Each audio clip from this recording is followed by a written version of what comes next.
সংবিধান তো শেখ হাসিনা ছুঁড়ে ফেলে চলে গেছে। আমি বলে দিচ্ছি কোনো সংবিধান নাই। জুলাইতে হয়েছে ইনফ্যাক্ট আপনার কি এটাকে কি বলে, মানে তাকে সরানোর যে একটা প্রক্রিয়া, তাকে কেন সরাইতে চাইছে এটা আমরা সবাই জানি। জুলাইয়ের আন্দোলন বিভিন্ন ইস্যু দিয়ে শুরু এক দফায় গড়াইছে যে আপনাকে চলে যেতে হবে। তো তখন আমি তাকে বোধহয় 3 তারিখে বলছিলাম, আমার যতটুকু মনে পড়ে 3-3 অগাস্ট একটা চ্যানেলে, যে আপনার যেতে হবে, কোনো অপশন নাই, আপনার যেতে হবে ম্যান্ডেটরি, কিন্তু 3টে অপশন আপনার জন্য আছে। একটা হলো হিটলারের মতো আত্মহত্যা করবেন, নয়তো বুক পেতে গুলি নিবেন, আর তৃতীয়টা হইল পালায়ে যাবেন। এটা আমি তৃতীয়টাই বেছে নিলেন। ইনশাল্লাহ তৃতীয়টা উনি বেছে নিচ্ছেন। আমি বলছি বলে হয়েছে তা না, অনেক সময় কাকতালীয় ভাবে মিশে যায় না, মিলে যায়। যে একজন বৃদ্ধ তাল গাছের নিচে বসে একটা পাকা তাল খাইতে ইচ্ছে করতেছে, তালটা এমন পাকছে যে এই এখনই পড়বে, তখন পাশ দিয়ে একটা পাখি উড়ে গেছে, তখন বৃদ্ধ নিচে বসে বলতেছে, হে আল্লাহ তুমি কি রহমত পাঠাইলা, যে পাখি উড়ে গেছে, পাখি লাগেও নাই, তাল এমনিই পড়ছে। তো ওই অর্থে আমি যেটা বললাম, জুলাইটা আপনি যদি নিয়মের প্রশ্নে আসেন তাহলে এটা মব। আমি আজকে আপনাকে বলতে চাই যে মব যে সবসময় অন্যায় তা কিন্তু না, মব কাঙ্ক্ষিতও হয়। মব কখনো কখনো ন্যায় বিচার করে। যেমন ধরেন আপনি 16 বছর যাবৎ যা করেছেন, মানে বড় খাতে গেলাম, আপনার ছোট খাতে আসেন। ধরেন আপনি একটা লোককে ধরলেন এবং আপনার মতের সাথে মেলে না, তাকে ক্রস ফায়ার দিলেন, রাষ্ট্র তো আপনাকে অ্যালাউ করে না, এটা কিন্তু মব, রাষ্ট্রীয় মব। আপনি কবরের মতো একটু জায়গায় একটা লোকের 7 বছর রেখে দিচ্ছেন, এটা রাষ্ট্রীয় মব। আয়নাঘর মব, বিনা বিচারে হত্যা মব। শাহবাগ চত্বরে আপনি চিৎকার করে বললেন যে ফাঁসি দিতে হবে সাইদকে, তখন আইন সংশোধন করলো, যে আইনে ফাঁসি দিল আইনে ফাঁসি নাই, সেই আইনটাকে সংশোধন করে যখন তার মৃত্যুদণ্ড কার্যকর করা হলো, ওটা মবের ভিত্তিতে। তো এই যে মব, এই মব কিন্তু 24 একটা নির্বাচন কইরা আবার ক্ষমতায় বসলো এই মবের সরকার। সে যদি আজও পর্যন্ত থাকতো তাহলে 29 সাল পর্যন্ত কিন্তু আপনি এই মবের মধ্যে থাকতেন, রাষ্ট্রীয় মবের মধ্যে থাকতেন। সেটাকে আইন হাতে তুলে নিচ্ছে কারা?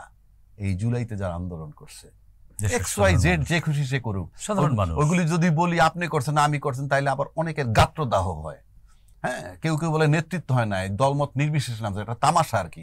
নেতৃত্ব ছাড়া কেউ নামে, নেতৃত্ব ছাড়া কেউ কাউকে তো নেতৃত্ব দিতেই হয়। আপনি গয়রা হয় সে এখন সুনাম নিতেছেন, সেটা ভিন্ন কথা। কিন্তু এই যে মবটা হইল, সেই মবটা হওয়ার পর মানুষ স্বস্তির নিঃশ্বাস ছাড়ছে, আলহামদুলিল্লাহ।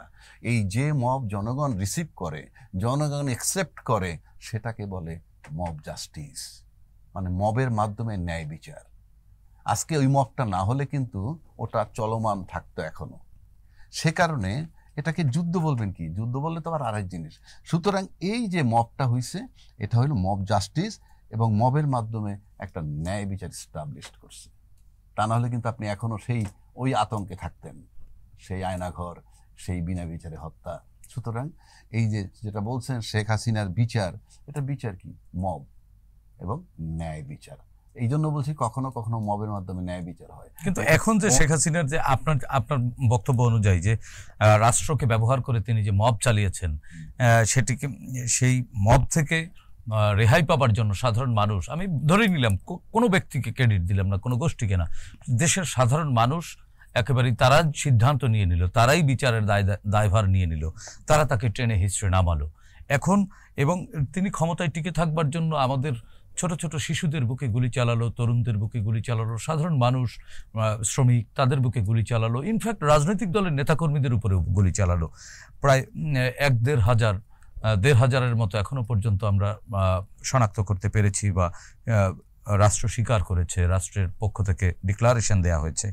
এই যে শহীদ হলো, এই যে খুনগুলো করলেন তিনি শেখ হাসিনা রাষ্ট্রযন্ত্রকে ব্যবহার করে, এটি তো খুন করলেন তিনি, এটি তো আর অটোমেটিক হয়ে যায়নি।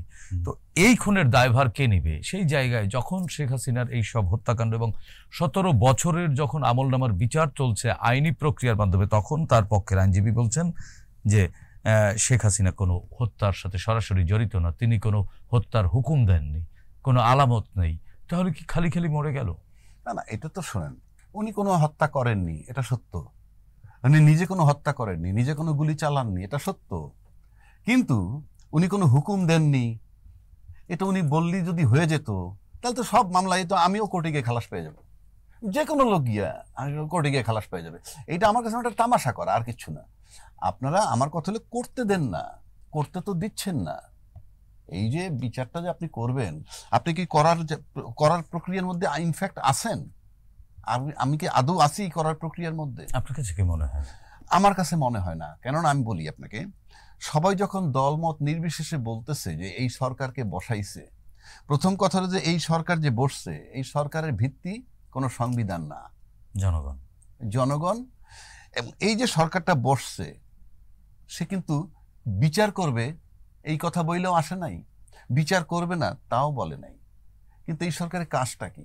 এই সরকারের দায়িত্ব কে দিছে? কোন সংবিধান দিছে? এই সরকার কি সংবিধানে উল্লেখ করা আছে?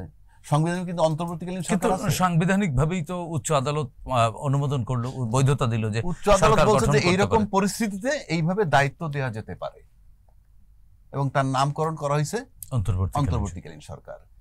এটা তো সংবিধানে নাই। সংবিধান তো শেখ হাসিনা ছুঁড়ে ফেলে চলে গেছে।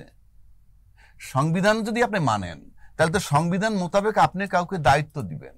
এই বাংলাদেশে তো বহু অভ্যুত্থান হয়েছে, কেউ কি চলে গেছে দায়িত্ব বুঝাই না দিয়ে? এরশাদ পতন দায়িত্ব বুঝাই দিছে, খালেদা জিয়া দায়িত্ব বুঝাই দিছে, এরপরে 1/11 সেখানেও দায়িত্ব বুঝাই দিছে। একমাত্র 24-এ দায়িত্ব বুঝাই দেওয়া হয় নাই, উনি চলে গেছেন। কার কাছে বলে গেছেন? সংবিধান কি ওনাকে পারমিট করে? তাহলে উনি সংবিধান ফালাই হয়ে চলে গেছে। যে সংবিধান থেকে প্রধানমন্ত্রী চলে যায় পালাইয়া, হ্যাঁ, সেই সংবিধান তো নাই। তারপরে বাংলাদেশের সমস্ত রাজনৈতিক দল, সচিব, আমলা, 3 বাহিনীর প্রধান, রাজনৈতিক দল সবাই বঙ্গভবনে বসে বলছে আপনি অন্তর্বর্তীকালীন সরকার হিসেবে দায়িত্ব নেন। সুতরাং এখানে কোনো সংবিধান নাই। ইউনূস সাহেব এখন অলিখিত সংবিধানে আছেন। আপনি দেখান না আমার সংবিধানটা দেখান, আপনি সংবিধানটা দেখান। আপনি যে নির্বাচন করবেন কোন সংবিধানে? কিন্তু রাষ্ট্রপতির কাছে যে ওথ নিয়েছেন সেটা তো সাংবিধানিক। রাষ্ট্রপতি ওথ দিবেই, আমি কি করবে? ওই রকম একটা সিচুয়েশন কেউ না কেউ তো ওথ দিতে হবে। কিন্তু রাষ্ট্রপতি তো সাংবিধানিক রাষ্ট্রপতি। নো, সেটাও তো সবাই অ্যাপ্রুভ করছে যে রাষ্ট্রপতি ওথ দেখ, রাষ্ট্রপতি ওথ দেখ। যদি বলতো রাষ্ট্রপতি দিবে না, চিফ জাস্টিস দিবে, যদি বলতো রাষ্ট্রপতি দিবেন XY, সেটাই অ্যাকসেপ্ট হইতো ওই মুহূর্তে। তার মানে এই মুহূর্তে বাংলাদেশে কোনো সংবিধান নেই? আমি বলে দিচ্ছি কোনো সংবিধান নাই। বরং আপনি এখন সংবিধান তৈরি করার জন্য সকাল বিকাল বসতেছেন। ইতিমধ্যে আপনি বলছেন যে কি 587টার সাথে একমত, মধ্যে 436-এর সাথে একমত হয়েছে। বিষয়টা কেমন হয়েছে জানেন? পিকনিকে যাবেন, গাড়ি রেডি করছেন, সব চুক্তি করে শেষ। পিকনিকে সকাল 9টায় নাস্তা নিবেন, ওখানে গিয়ে 11টার সময় টিফিন নিবেন, তারপরে লাঞ্চ করবেন 1:30টায়, তারপর বিকাল 4টায় কি জানি মিউজিক্যাল চেয়ার খেলবে মেয়েরা, ইত্যাদি। বিশাল একটা প্ল্যান করছেন, সব ঠিক আছে, একদম প্ল্যান।